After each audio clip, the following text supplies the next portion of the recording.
بسم الله الرحمن الرحيم. السلام عليكم ورحمة الله وبركاته. في البداية أود أن أرحب بزميلي معالي السيد أنتوني بلينكن وزير خارجية الولايات المتحدة الأمريكية.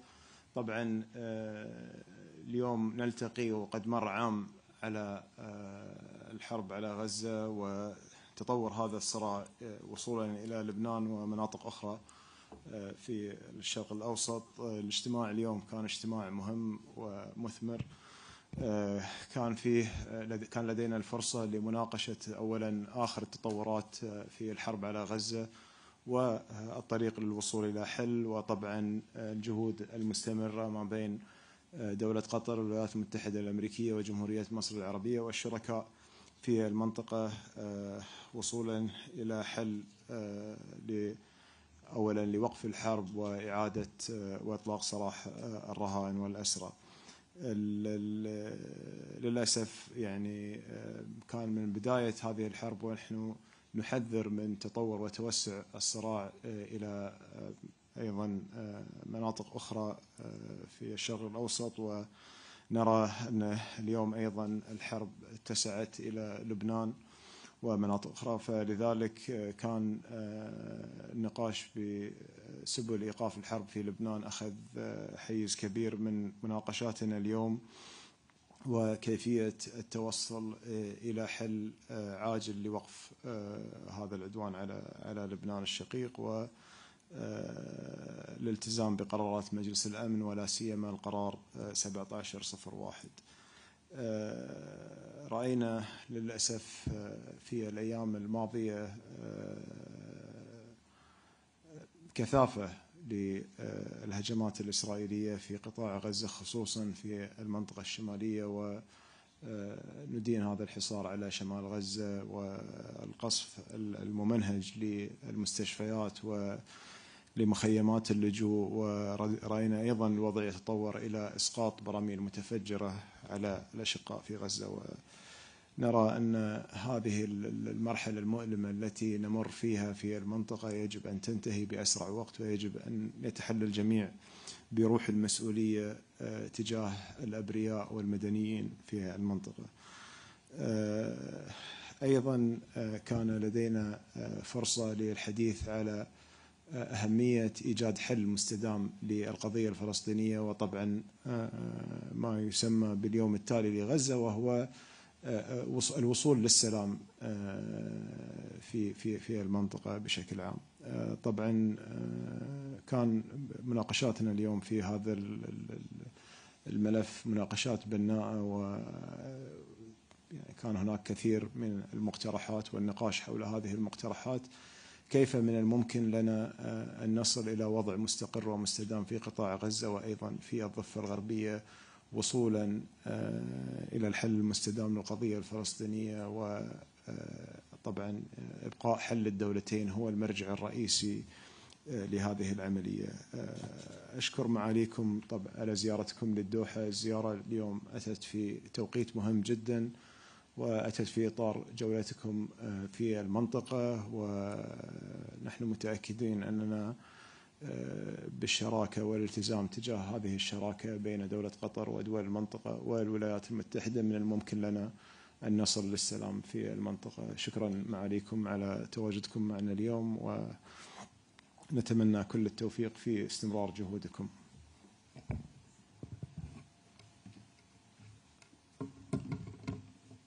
Prime Minister, my friend, thank you. Thank you for the very good meetings today. I want to also express my appreciation to the Emir. And more generally, my appreciation, our appreciation to Qatar for the essential role that it plays as our partner in trying to bring peace, trying to bring stability, trying to bring progress to this region. Qatar's played an indispensable role in the work to bring the hostages home, to end the war, and to chart a better future for people in Gaza. And I have to say as well, the Prime Minister personally has spared no effort to work to bring the hostages home in his role as a mediator. And we had an opportunity today to talk about the way forward on the effort to bring the hostages home and to get a ceasefire. Partly this involves an assessment of exactly where Hamas stands in the wake of the death of Sinwar. We talked about that. We talked about options to capitalize on this moment and next steps to move the process forward. And I anticipate that our negotiators will be getting together in the coming days. But as you heard the Prime Minister say, it's also essential, even as we're working on that effort, that we continue to develop a plan for what follows, so that Israel can withdraw from Gaza, so that Hamas cannot reconstitute, and so that the Palestinian people can rebuild their lives and rebuild their futures under Palestinian leadership.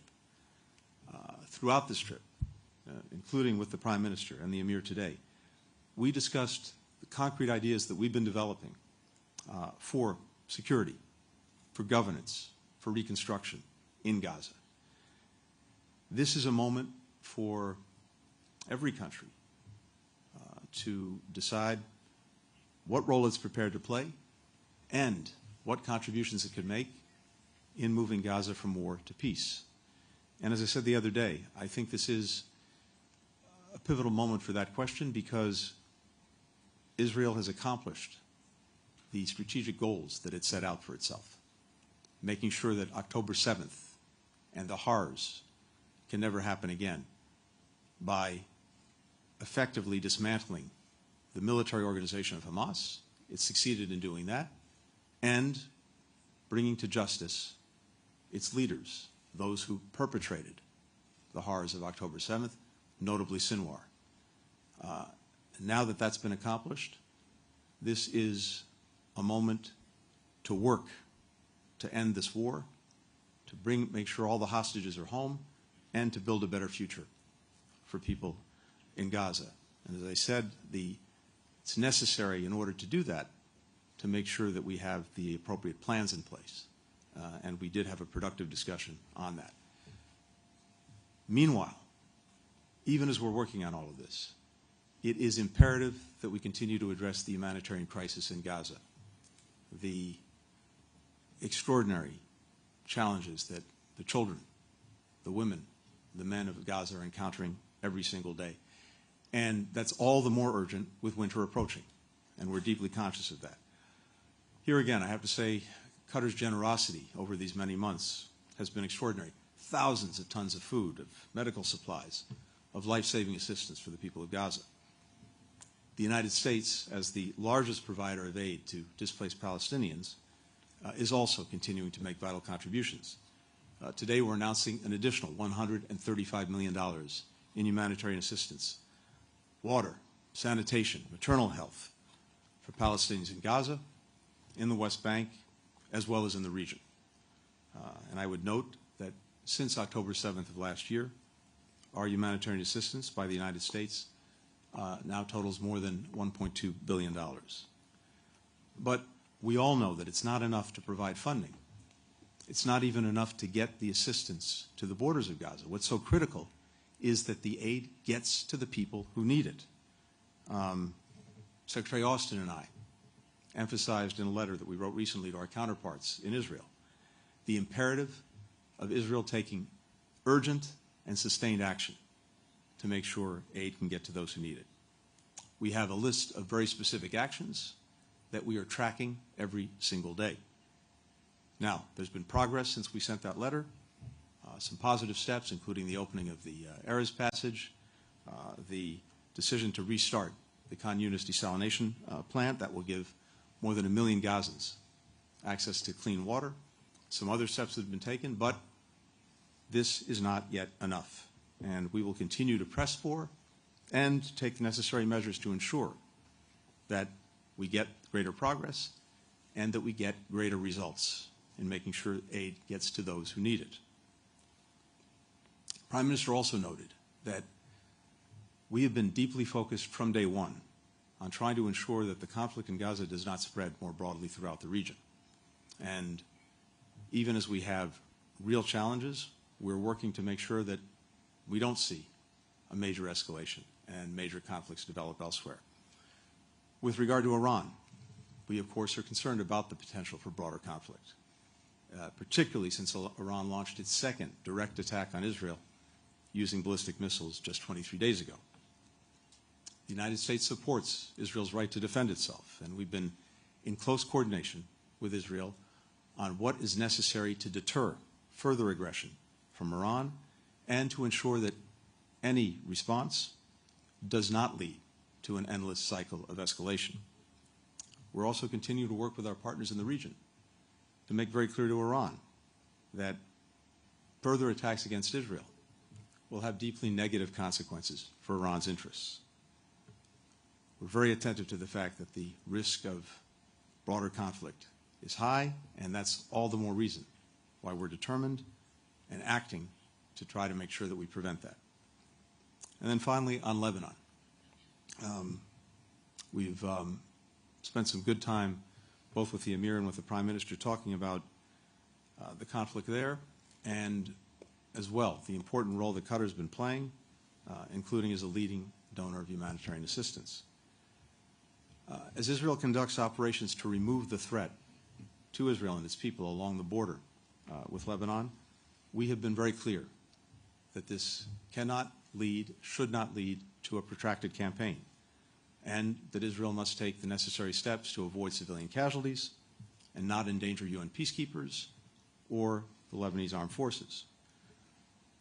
Right now, we're working intensely to reach a diplomatic resolution, one that sees the full implementation of UN Security Council Resolution 1701, and as a result, allows civilians on both sides of the border to return to their homes and to be able to live there in peace and security. We're also committed to building up and supporting Lebanese efforts to build up their own institutions, free from the grip of Hezbollah, so that the people of Lebanon have more security, more opportunity, more prosperity. Here again, Qatar has provided essential assistance to the Lebanese armed forces, including salaries and fuel. We're working with other partners to provide the Lebanese armed forces with the resources they need so that they can take greater responsibility for security throughout Lebanon, and making sure that Lebanon can reassert its sovereignty. We'll continue to support the Lebanese parties as they work to resolve the presidential vacancy and empower leadership that reflects the will of the Lebanese people. So in each of these areas, we have a very full and very active agenda. And again, I'm very grateful for the partnership of Qatar in working to bring greater peace and greater security throughout the region.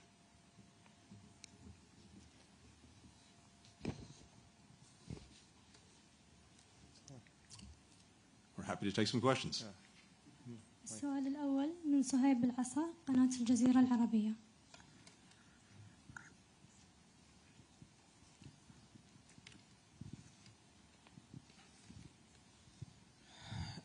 معالي رئيس مجلس الوزراء،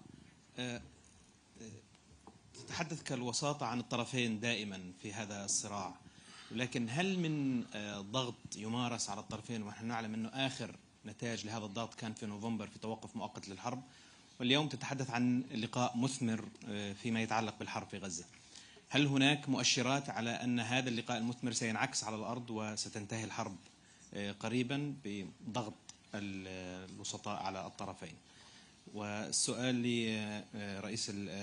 لوزير الخارجية الأمريكي، كنت تتحدث أن هذا اللقاء أيضا مثمر، وكنت تتحدث عن مرحلة ما بعد السنوار كقائد لحركة حماس، لكن حماس تؤكد بأن الأمر استراتيجي بالنسبة لها وأن الأمر غير مرتبط بالأشخاص.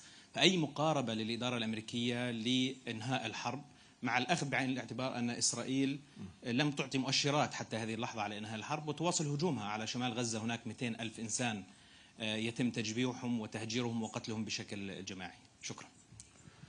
طبعا شكرا أول شيء على سؤالك بخصوص الجهود في إنهاء الحرب. الجهود مستمرة، يعني مستمرة من يوم 8 أكتوبر أول شيء منع الحرب من النشوب، ومن ثم أيضا منع توسع رقعة الحرب واحتواء الحرب. ومثل ما ذكرت الجهود في نوفمبر أثمرت عن الإفراج عن بعض الأسرى والرهائن ووقف مؤقت لإطلاق النار. وللأسف منذ ذلك الوقت ونحن نحاول يعني قدر الإمكان الوصول إلى اتفاق لإنهاء هذه الحرب. للأسف المفاوضات مرت في عدة مراحل، المراحل هذه كان فيها تحديات كبيرة، وفي كل مرة كنا يعني نقرب فيها للحل للأسف يصير في تراجع في الخطوات. طبعا الحديث عن الاجتماع مع الوزير بلينكن بأنه مثمر من المؤكد، يعني طبعا أول شيء زيارة الوزير للمنطقة هي زيارة مهمة، ونحن اطلعنا على نتائج مباحثاته في إسرائيل وما هو التوجه أيضا في اتجاه انهاء الحرب. والحديث الأهم اللي تطرقت له اللي هو كان عن مسألة الشأن الفلسطيني، يعني وهذا تركيز اللقاء كان. بالنسبة للمفاوضات هناك فريق مفاوض من الولايات المتحدة سيزور الدوحة بجانب الفريق المفاوض من الطرف الإسرائيلي، وسيتم بحث ما هي السبل التي من الممكن فيها عمل اختراق في هذه المفاوضات. الآن طبعا الحديث عن وجود الفرص دائما متاحة إذا كانت هناك قابلية للأطراف لإنهاء هذه الحرب. ونحن كما ذكرنا وكررنا مسبقا عدة مرات، يعني الوسيط دوره محدود في حال وجود أي طرف من الأطراف غير منخرط في هذه المحادثات بشكل بناء وبشكل إيجابي. نتمنى أن يكون هذا السلوك قد تغير الآن، نتمنى أن يتم الضغط، يعني إحنا الضغط من طرفنا راح يستمر على كل طرف للوصول لاتفاق لإنهاء الحرب، وهذه هي أولوية بالنسبة لنا. وأعتقد الوزير في بيانه الصحفي قبل قليل ذكر أن نفس الأولوية توجد لدى الولايات المتحدة، ونتطلع أن يسفر ذلك على نتائج إيجابية إن شاء الله. Yes, thank you for the question. Look, we are intensely focused on bringing the hostages home, ending the war, alleviating the suffering of Palestinian children, women and men in Gaza. And we've been working closely together to try to do that for many months. Now, we have seen the quickest way to get there as being through a ceasefire and hostage deal. Again, what we've been working on. The reason I believe there's opportunity now is because the biggest obstacle to concluding that agreement was Sinwar. And the fact that he is no longer with us perhaps creates an opening for actually moving forward and concluding an agreement. In our judgment, one of the things that Sinwar was looking at and hoping for was the potential for wider conflict. If he could create a multi-front war with Hezbollah attacking Israel, potentially with Iran attacking Israel, then he could just sit back and wait and not make any decisions on a ceasefire and on getting hostages home. Well, he has now been removed from the equation, and of course, we're working intensely to make sure that this conflict doesn't spread. We don't have wider wars, and all of this perhaps will focus Hamas on the imperative of concluding a deal. If it cares about the people of Gaza, then it will engage, and it will conclude some kind of agreement. And that can be the critical first step to getting a sustained agreement, something that brings enduring peace and security. Now, the other part of this, as I said just a moment ago, is the importance, and I think even the urgency, of making sure that we have a plan for what follows, a plan that allows Israel to leave, that makes sure that Hamas can't reconstitute, and that supports the Palestinian people in the governance, the security, the rebuilding of Gaza. And we had very productive discussions on that question today as well. السؤال الثاني من توم بيتمان BBC. Thank you very much indeed. Mr. Secretary, you said just a moment ago you anticipate negotiators will be getting together in the coming days. Could you just give us a bit more detail, perhaps about when and who and how significant that is? And moving on to what's happening on the ground in Gaza, the war crimes lawyer Philippe Sands told the BBC yesterday that it is impossible to see what is going on now in Gaza and not say crimes are screaming out. We know that Linda Thomas-Greenfield told the Security Council the US is watching to ensure a, quote, policy of starvation is not being carried out by Israel. The newspaper Haaretz this month quoted 3 reserve soldiers in Gaza saying it was their impression that the so-called general's plan was being carried out. One said commanders openly refer to it. People sat and wrote a systematic order with charts and an operational concept, they said, at the end of which you were to shoot whoever isn't willing to leave. Now, we know the Israeli leadership denies this is happening because you asked them on Tuesday, but the former deputy head of Israel's National Security Council, Eran Etzion, has described northern Gaza as a very dangerous erosion of norms, saying that war crimes may be taking place, and if a soldier is expected to commit these, they must refuse. So my question is, do you agree with that? If an Israeli soldier is ordered to carry out any part of this apparent plan today, should they refuse?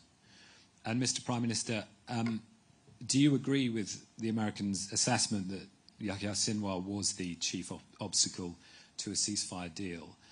And following that, I mean, who are you talking to in Hamas at the moment? Are you getting any engagement? Are they prepared to come back to the table? Thank you. Thank you, Tom. First, on negotiations, on negotiators, on the one where the who, can I provide more information? The answer is no. But that will unfold in the coming days. All I can tell you is what I said earlier, and what the Prime Minister noted is that we do anticipate that the negotiators will be getting together in the coming days. And again, what we really have to determine is whether Hamas is prepared to engage. And I believe that we'll be able to do that starting in the coming days. With regard to the so-called general's plan in the north, let me just say again, first, the United States fully and fundamentally rejects it. Second, as I told you the other day, the government of Israel says that it is not the policy of Israel, and also rejects the plan. We reject any effort to create a siege, to starve people, to hive off northern Gaza from the rest of Gaza. We've been very clear about that. We'll remain very clear about that. But again, from the words of the Prime Minister directly to me, that is not Israel's policy. Second, we're intensely focused on the situation for people in Gaza, and particularly making sure that they get the assistance they need, but also making sure that the norms of international humanitarian law are upheld. And indeed, the letter that Secretary Austin and I wrote recently to our counterparts is based on that fundamental premise. And everything that we're doing and everything that we're focused on involves making sure, to the best of our ability, that those norms are upheld and that we're maximizing the ability both to protect people and to make sure that they're getting the help that they need. And as I said a few moments ago, this is a matter of great urgency and intense focus for us right now and in the days ahead.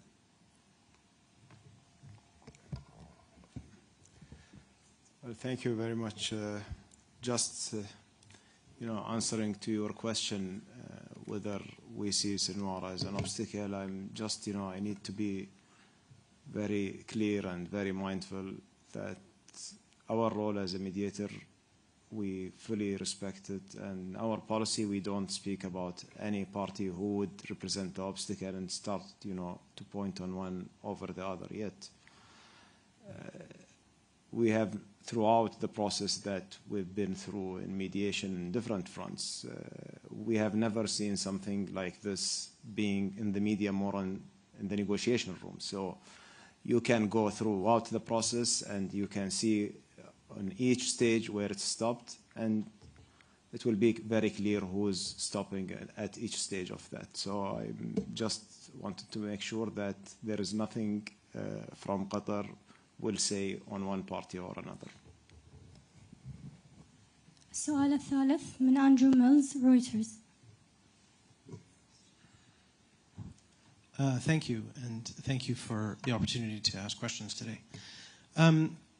This impending round of negotiations, will this include Gaza and Lebanon, or will this round of negotiations in Doha only be focused on reaching a ceasefire in Gaza?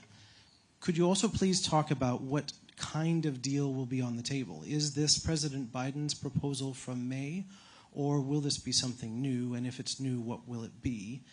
And will we see these negotiations take place before the U.S. election?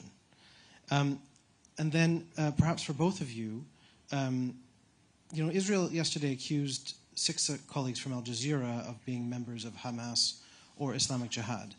And Jazeera has condemned this, calling those allegations unfounded and suggesting that that may be justification for Israel's targeting of journalists. What is, I'd like to hear from both of you about your response to this latest development regarding Al Jazeera and its journalists in Gaza. Thank you. I'm happy to start. So in referring to negotiators coming back together, that was referring specifically to negotiations on the return of hostages and a ceasefire for Gaza. And that is the entire focus of their work. Separate from that is work that we're doing also very intensely on Lebanon to reach a diplomatic resolution, to see the full implementation of 1701, to enable people to return to their homes. That's separate, but it's equally intense and involves a lot of work in trying to get clear understandings of how we would implement 1701, and I think we're making progress on that.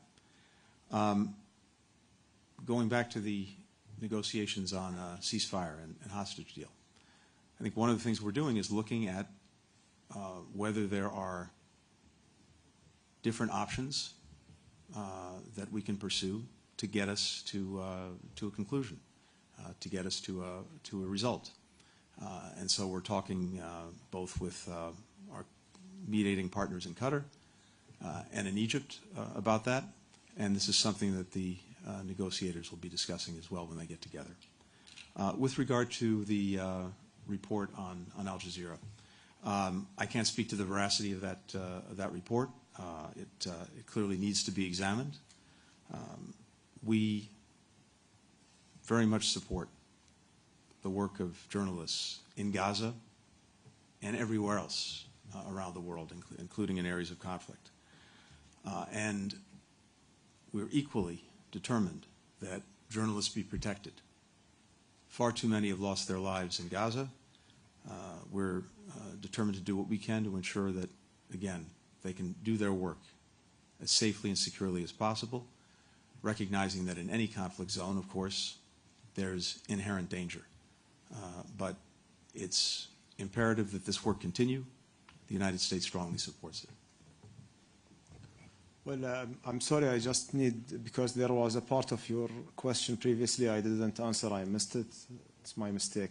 I didn't bring my pen, so, and your question was too long, honestly, so, I mean, regarding our communication with Hamas and the leadership after Sinwar, yes, we engaged with them. We've been in engagement with the representative from the political office in Doha. We had some meetings with them the last couple of days. I believe that until now there is no clarity what will be the way forward or the clear position. But the position that we had with us, at least throughout the meeting or what we have sensed, it was the same position as the last paper stated. And basically, I think this would be their starting point until they come up with a further position. Regarding your question about Al Jazeera journalists, first of all, you know, Al Jazeera is an independent media institution that runs out of Doha, and we are very proud of it as an institution that has it's gained the respect around the world. Its coverage for different conflict zones been commended, and I think this is not only covering the conflicts in the Middle East, even we see their coverage, whether it's on the war in Ukraine or other areas in the world, and we have never seen the journalists being treated the way that's being treated in Gaza, unfortunately. Second, that we expect that Al Jazeera, they are running at the highest international standards, and they are going to, if there are any premises to these accusations, that they are going to take care of the measures that's needed for their journalists. But also we need to know that we learned throughout this war that we cannot take those accusations of Israel for face value, because we've been subject to that, and one of the mission of Qatar Reconstruction Committee in Gaza was bombed by the IDF, claiming that there are Hamas tunnels under it, and these holes that they have showed to the media, apparently confirmed by the Israeli officials, those are water wells that have been there for decades. So I would look further on that accusations before taking it like this for granted.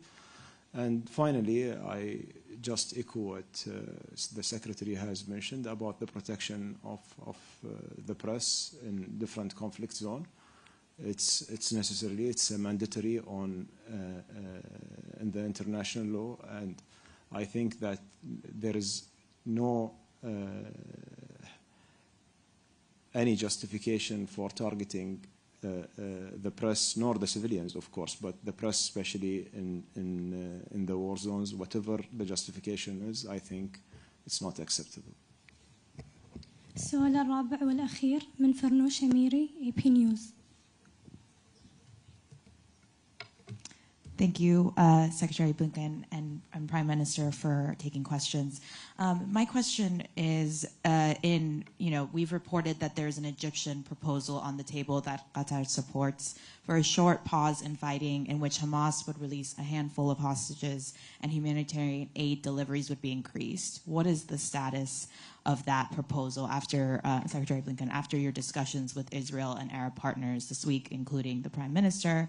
And then secondly, I wanted to ask this question to both the Prime Minister and the Secretary. How confident are you in Israel's assurances that any retaliation strike against Iran will not lead to further escalation in the region at this moment?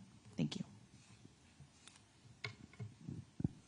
So I'm not going to go into any details of what's on the table or potentially on the table with regard to the hostage and ceasefire deal. As I said a moment ago, we're looking at different options. But as you heard the Prime Minister say, we haven't yet really determined whether Hamas is prepared to engage. But the next step is getting the negotiators together, and I anticipate we'll know and we'll certainly learn more in the coming days. The bottom line is that, again, the quickest way to actually get hostages home, to actually get much more relief to the Palestinian people who so desperately need it, and to stop the conflict is through such an agreement. And at the same time, as I said, we also have to be working on, as we are, the plans for what would follow. But we'll know more, I think, in the coming days. But again, the fundamental question is Hamas serious? My hope is that, again, in our judgment, Mr. Sinwar was the biggest obstacle to actually concluding an agreement. My hope is that now their minds will be concentrated and we can get there and make progress. As I said also a moment ago, we strongly support Israel's right to defend itself. We've seen 2 unprecedented attacks, direct attacks by Iran on Israel, with hundreds of missiles, including ballistic missiles, drones, other munitions. And thanks to the work we and a number of other countries did, Israel was able to defend itself, but these were extraordinarily dangerous, particularly with the potential for leading to a major escalation, and of course, in the first instance, a loss of life. So we've been working with Israel to look at what can be done to effectively deter any further Iranian attacks. And that's vitally important to making sure that we have peace and stability in the region. But equally, we want to make sure that any response is done in a way that does not contribute to or spark an endless cycle of escalation. That's not in anyone's interest. So that's what we're working on. And again, I hope Iran is getting the message very clearly from, not just from us, but from other countries, directly or indirectly, that any further attacks it engages on